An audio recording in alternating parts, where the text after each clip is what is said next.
তো আজকে পড়ালাম সায়েন্সিয়াল diabetic mellitus.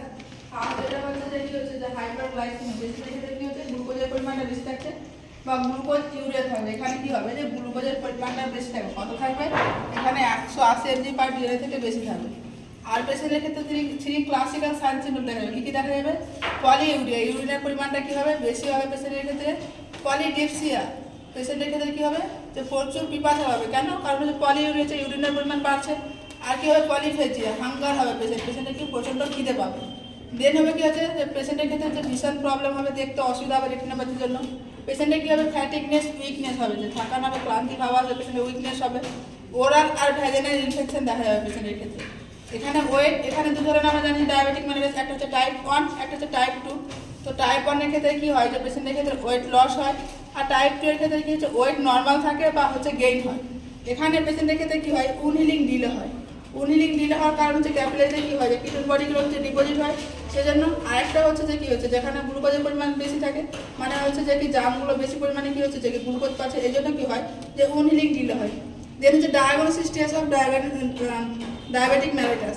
তো ফার্স্ট যেটা হচ্ছে যে আমরা কি বলছি FBS, মানে ফাস্টিং ব্লাড সুগার। এটা আমরা কি করবো যে আর্লি মর্নিং এ টেস্ট করাবো। এর যদি নর্মাল ভ্যালু বলি কত, 70 থেকে 99 mg/dl হচ্ছে নর্মাল ভ্যালু।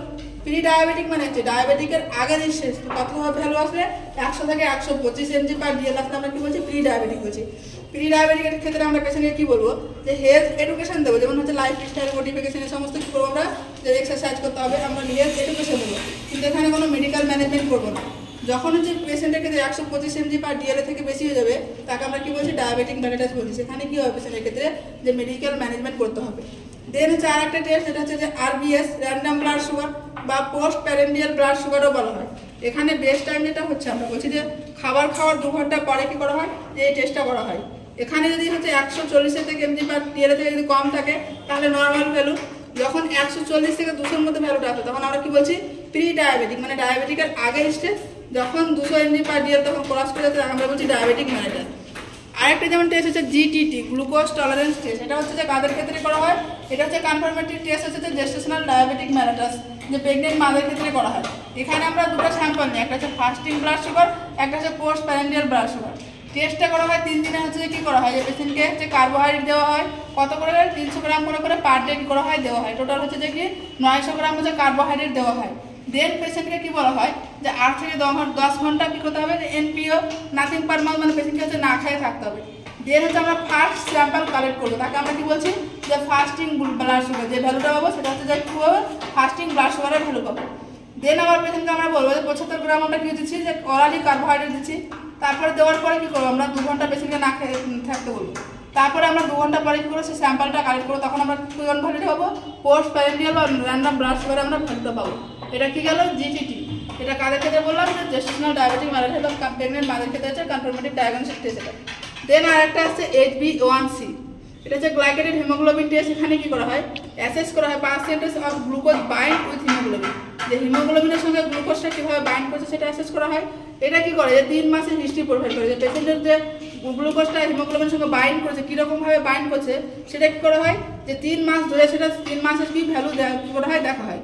তো কনফার্মেটিভ টেস্ট এটা ডায়াবেটিক মেলিটাসের ক্ষেত্রে এখানে যে রেজাল্টটা আসে, যে ভ্যালুটা আসে, সেটা যদি 5.7 থেকে যদি কম আসে তাহলে নর্মাল, 5.72 হচ্ছে 6.4 যদি পার্সেন্টেজ আসে তাহলে প্রি ডায়াবেটিক, আর যদি 6.4 থেকে বেশি আসে তখন আমরা কি বলছি তাকে ডায়াবেটিক মেলিটাস। এবার পেশেন্টের ক্ষেত্রে দুটো টেস্ট করে যদি কনফার্ম হয়ে যায় যে পেশেন্ট ডায়াবেটিক মেলিটাস আছে, এবার আমাদেরকে আইডেন্টিফাই করতে হবে যে টাইপ 1 না টাইপ 2। তখন আমাদের কি টেস্ট করতে হবে? যে C পেপটাইড চেইন টেস্ট করতে হবে। এই টেস্টের সাথে আমরা কি করবো যে ডিফারেন্ট করবো টাইপ 1 ডায়াবেটিক মেলিটাস না টাইপ 2 ডায়াবেটিক মেলিটাস। এখানে কি করছি? ডিফারেন্ট করছি টাইপ 1 আর টাইপ 2 কে। এখানে আমরা কি করবো 24 আওয়ার্সে ইউরিন কালেক্ট করবো, অ্যাসেস করবো কি করবো যে C পেপটাইড চেইন। তো এর হচ্ছে 24 আওয়ার্সে ইউরিন কালেকশন করে আমরা কি করবো C পেপটাইড চেইনটা দেখছি। এর নর্মাল ভ্যালুটা কত পাবো আমরা? 30 mg ইন 100 ml ইউরিন, যে 100 ml ইউরিনের মধ্যে আমরা কত পাবো? 30 mg। এখানে হয় আমরা ভ্যালু পাবো, অ্যাবসেন্ট না হয় প্রেজেন্ট। অ্যাবসেন্ট থাকলেও ডায়াবেটিক মেলিটাস হবে, আর অ্যাবসেন্ট প্রেজেন্ট থাকলেও কি হচ্ছে যে ডায়াবেটিক মেলিটাস হবে। কিন্তু পেশেন্টের ক্ষেত্রে যদি ভ্যালু অ্যাবসেন্ট থাকে টাইপ 1 হবে, আর ভ্যালু যদি প্রেজেন্ট থাকে তাহলে হচ্ছে কি পেশেন্টের ক্ষেত্রে টাইপ 2 হবে।